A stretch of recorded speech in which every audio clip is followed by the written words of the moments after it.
25% of the investments made so far globally are accorded to various green and sustainability based asset classes. So that is where organizations have to now comply with these standards.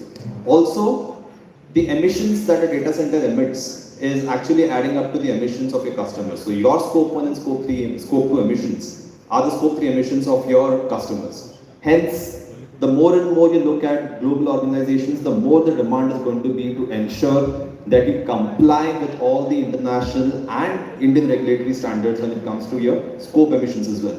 In India, the government of India has already started BRSR reporting, so business responsibility and sustainability reporting.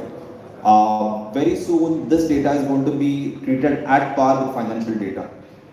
Today, we see a lot of greenwashing happening, which means that reports are made, compliances are achieved without really data backing it up.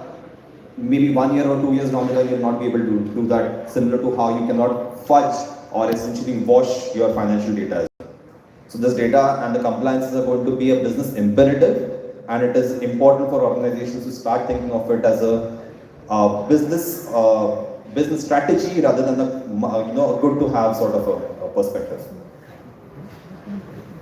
A lot of the times we measure the efficiency of our data centers with this term called PUE, power use effectiveness. In India, the PUE is typically close to on average about 1.55 to 1.56, which, I mean, obviously there is a need for us to improve it, but PUE alone as a factor is no longer sufficient. Because what PUE does not take into account is a couple of other metrics, which is called as CUE and WUE. So your carbon use effectiveness and your water use effectiveness.